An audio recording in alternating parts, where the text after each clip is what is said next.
राधे कृष्ण दोस्तों, आपका स्वागत है आपके अपने यूट्यूब चैनल स्टडी जोन में। तो आज की इस वीडियो में हम पढ़ेंगे भारतेंदु जी का बहुत ही प्रसिद्ध निबंध भारतवर्षोन्नति कैसे हो सकती है। तो चलिए इस निबंध को पढ़ते हैं।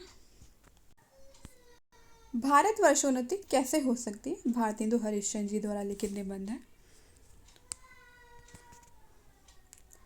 आज बड़े आनंद का दिन है कि छोटे से नगर बलिया में हम इतने मनुष्यों का एक बड़े उत्साह से एक साथ एक स्थान पर देखते हैं। इस अभागे आलसी देश में जो कुछ हो जाए वही बहुत है। बनारस ऐसे ऐसे बड़े नगरों में जब कुछ नहीं होता तो हम यह ना कहेंगे कि बलिया में जो कुछ हमने देखा वह बहुत ही प्रशंसा के योग्य है। इस उत्साह का मूल कारण जो हमने खोजा तो प्रकट हो गया कि इस देश के भाग्य से आजकल यहाँ सारा समाज ही एकत्र है। रॉबर्ट साहब बहादुर ऐसे कलेक्टर जहाँ हो वहाँ क्यों ना ऐसा समाज हो। जिस देश और काल में ईश्वर ने अकबर को उत्पन्न किया था उसी में अबुल फजल, बीरबल, टोडरमल को भी उत्पन्न किया। यहाँ रॉबर्ट साहब अकबर हैं जो मुंशी चतुर्भुज सहाय, मुंशी बिहारी लाल साहब आदि अबू फजल और टोडरमल हैं। हमारे हिंदुस्तानी लोग तो रेल की गाड़ी है, यद्यपि फर्स्ट क्लास, सेकंड क्लास आदि गाड़ी बहुत अच्छी अच्छी और बड़े बड़े महसूल की इस ट्रेन में लगी है, पर बिना इंजन सब नहीं चल सकती। वैसे ही हिंदुस्तानी लोग को कोई चलाने वाला हो तो ये क्या नहीं कर सकते। इनसे इतना कह दीजिए का चुप सादी रहा बलवाना। फिर देखिए हनुमान जी को अपना बल कैसे याद आता है। 100 बल कौन याद दिलावे। हिंदुस्तानी राजे महाराजे, नवाब रईस या हाकिम, राजे महाराजों को अपनी पूजा भोजन झूठी गप से छुट्टी नहीं। हाकिमों को कुछ तो सरकारी काम घेरे रहता है, कुछ बाल घुड़दौड़ थिएटर में समय लगा, कुछ समय बचा भी तो उनको क्या गर है कि हम गरीब गंदे काले आदमियों से मिलकर अपना अनमोल समय खोवें। बस यही मसल रही। तुम्हें गैरों से कब फुर्सत, हम अपने गम से कब खाली। चलो बस हो चुका, मिलना ना हम खाली ना तुम खाली। 3 मेंढक एक के ऊपर एक बैठे थे। ऊपर वाले ने कहा जौक शौक, बीच वाला बोला गमशम, सबके नीचे वाला पुकारा गए हम। सो हिंदुस्तान की प्रजा की दशा यही है, गए हम। पहले भी जब आर्य लोग हिंदुस्तान में आकर बसे थे, राजा और ब्राह्मणों के जिम्मे यह काम था कि देश में नाना प्रकार की विद्या और नीति फैलावें। और अब भी ये लोग चाहे तो हिंदुस्तान प्रतिदिन का प्रतिच्छिन्न बढ़े, पर इन्हीं लोगों को निकम्मेपन ने घेर रखा है। बोधारो मत्सरग्रस्तः प्रभवः समरदूषिता। हम नहीं समझते कि इनको लाज भी क्यों नहीं आती कि उस समय में जबकि इनके पुरखों के पास कोई भी सामान नहीं था, तब उन लोगों ने जंगल में पत्ते और मिट्टी की कुटियों में बैठकर बांस की नालियों से जो तारा ग्रह आदि भेद कर के उनकी गति लिखी थी वह ऐसी ठीक है कि 16 लाख रुपए की लागत से विलायत में जो दूरबीन बनी है उनसे उन ग्रहों को वेद करने में भी ठीक वही गति आती है। और अब आज इस काल में हम लोगों की अंग्रेजी विद्या के और जनता की उन्नति से लाखों पुस्तकें और हजारों यंत्र तैयार हैं। जब हम लोग निरी चुंगी की कतवार फेंकने की गाड़ी बन रहे हैं, यह समय ऐसा है कि उन्नति की मानो घुड़दौड़ हो रही है। अमेरिकन, अंग्रेज, फ्रांसीस आदि तुर्की तादी सब सरपट दौड़े जाते हैं। सबके जी में यही है कि पाला हम ही पहले छू लें। उस समय हिंदू का टियावाड़ी खाली खड़े खड़े टाप से मिट्टी खोदते हैं। इनको औरों को जाने दीजिए, जापानी टट्टुओं को हाँफते हुए दौड़ते देखकर भी लाज नहीं आती। यह समय ऐसा है कि जो पीछे रह जाएगा फिर कोटि उपाय कीजिए भी आगे ना बढ़ सकेगा। लूट की इस बरसात में भी जिसके सिर पर कमबख्ती का छाता और आंखों में मूर्खता की पट्टी बंधी रहे, उन पर ईश्वर का कोप ही कहना चाहिए। मुझको मेरे मित्रों ने कहा था कि तुम इस विषय पर आज कुछ कहो कि हिंदुस्तान की कैसी उन्नति हो सकती है। भला इस विषय पर मैं और क्या कहूँ। भागवत में एक श्लोक है, निर्देह माध्यम सुलभम सुदुर्लभम प्लवम सुकल्पम गुरुकर्णधारम मयानुकूलेन तपः स्वतेरितम पुमान भवावधि न तरेत सा आत्मा। भगवान कहते हैं कि पहले तो मनुष्य जन्म ही दुर्लभ है, सो मिला, और उस पर गुरु की कृपा और उस पर भी मेरी अनुकूलता। इतना सामान पाकर भी मनुष्य इस संसार सागर के पार न जाए, उसको आत्महत्यारा कहना चाहिए। वही दशा इस हिंदुस्तान की है।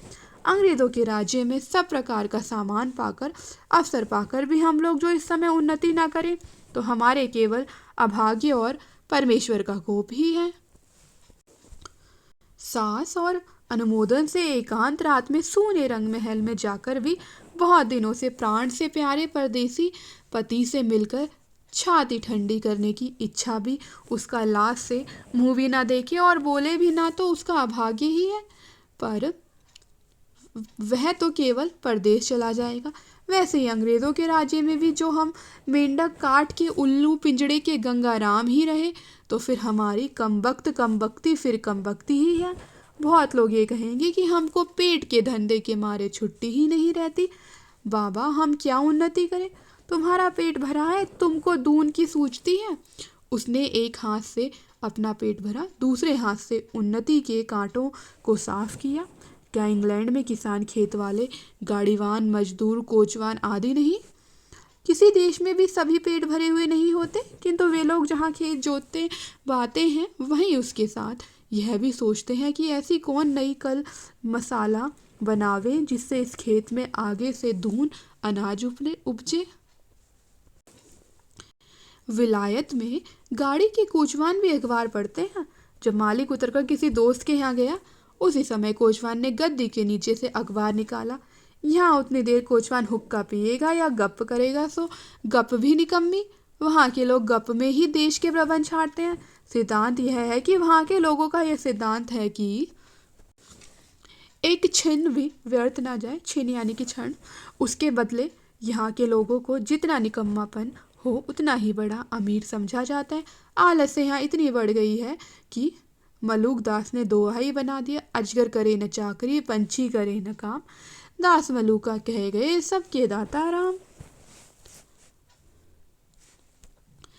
चारों ओर आंख उठाकर देखिए तो बिना काम करने वालों की ही चारों ओर बढ़ती है। रोजगार कहीं कुछ भी नहीं है।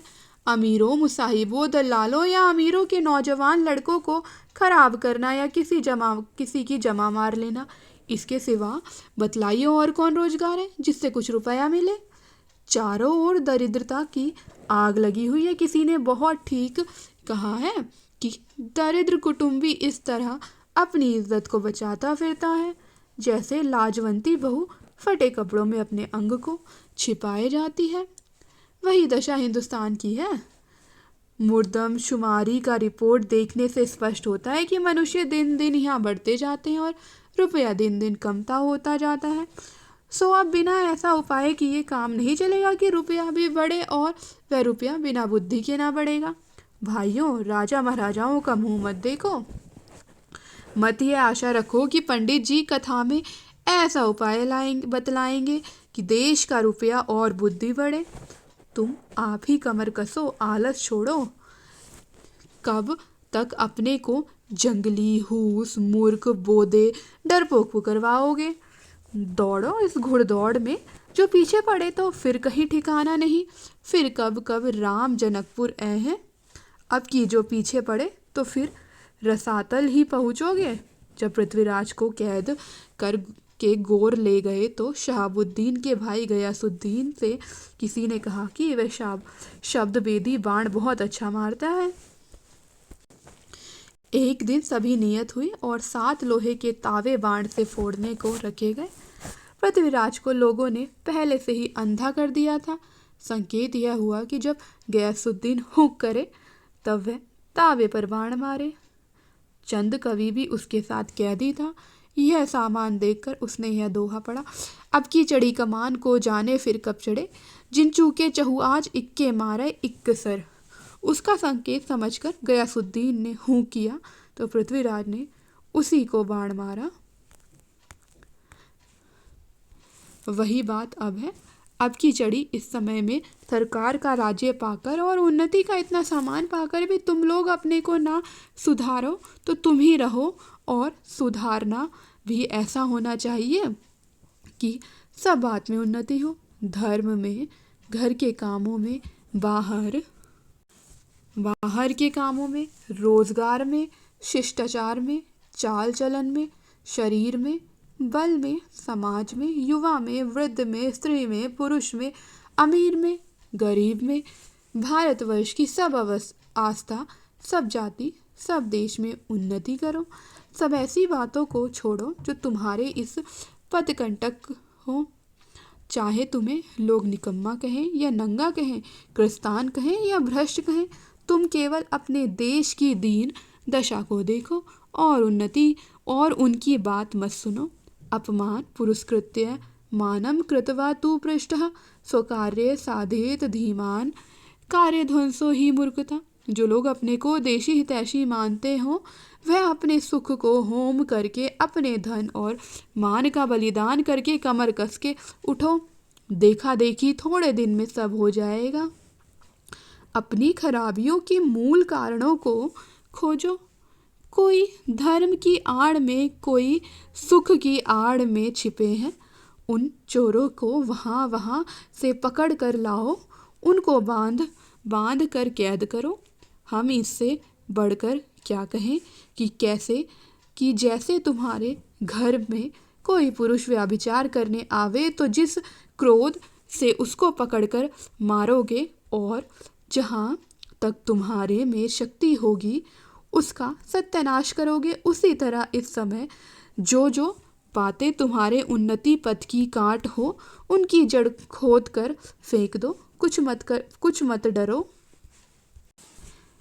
जब तक 100-200 मनुष्य बदनाम ना होंगे, जात से बाहर ना निकाले जाएंगे, दरिद्र ना हो जाएंगे, कैद ना होंगे, वरंच जान से ना मारे जाएंगे, तब तक कोई देश ना सुधरेगा।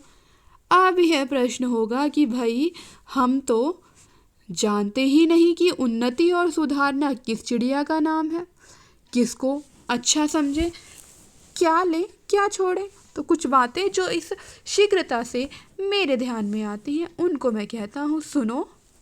सब सुन्नियों का मूल धर्म है, इससे सबसे पहले धर्म की ही उन्नति करनी उचित है। देखो अंग्रेजों की धर्म नीति राजनीति परस्पर मिली है, इससे उनकी दिन दिन कैसी उन्नति हुई है उनको जाने दो। अपने यहाँ देखो, तुम्हारे धर्म की आड़ में नाना प्रकार की नीति, समाज गठन, वैदिक आदि भरे हुए हैं। दो एक मिसाल सुनो। तुम्हारा बलिया के मेला का यही स्थान चुना गया है जिसमें जो लोग कभी आपस में नहीं मिलते, 10-10, 5-5 कोस से लोग एक जगह एकत्र होकर आपस में मिले, एक दूसरे का दुख सुख जाने, गृहस्थी के काम की वह चीज़ें जो गांव में नहीं मिलती यहाँ से ले जाएं। एकादशी का व्रत क्यों रखा है, जिसमें महीने में 2-1 उपवास से शरीर शुद्ध हो जाए। गंगा जी नहाने जाते हैं तो पहले पानी सिर पर चढ़ाकर तब पैर डालने का विधान क्यों है, जिससे तलुए से गर्मी सिर पर चढ़कर विकार ना उत्पन्न करे। दिवाली इसी हेतु है कि इसी बहाने साल भर में एक बार तो सफाई हो जाए।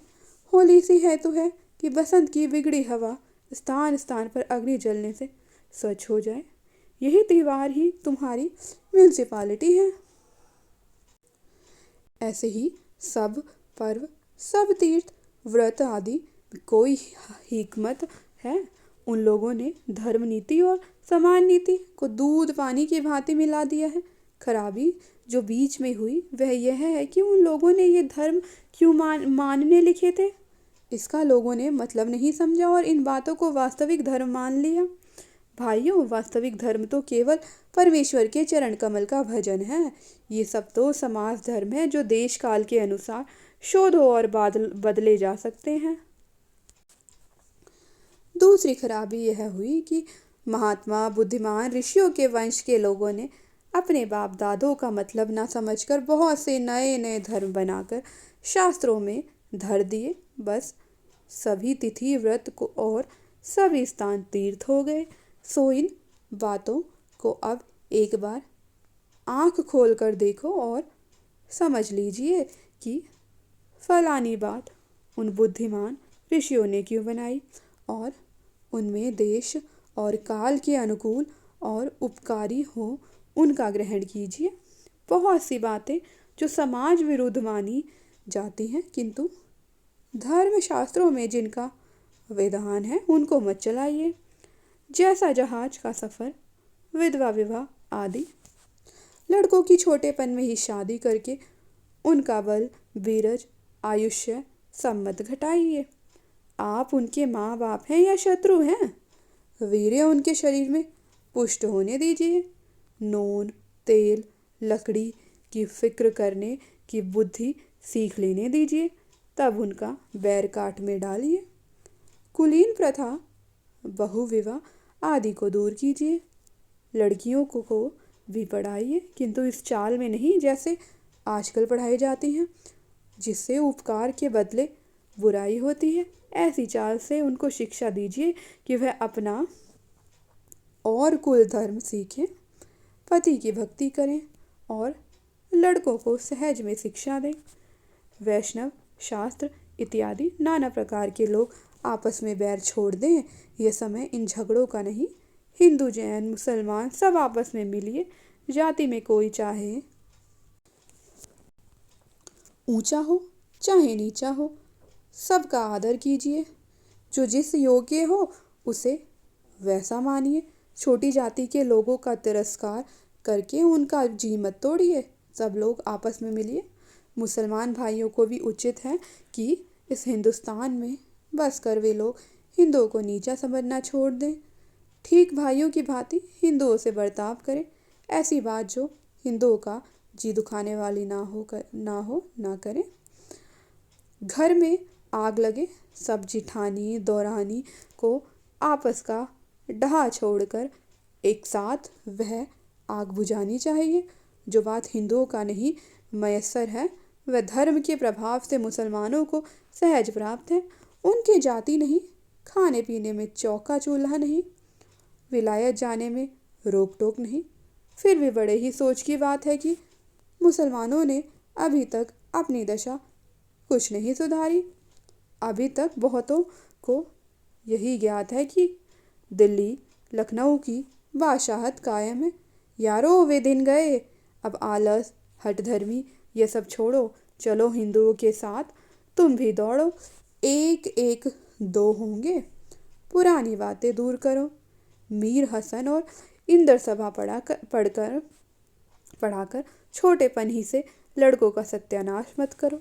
होश संभाला नहीं कि पढ़ी पारसी चुस्त कपड़ा पहनना और गजल गुनगुनाए।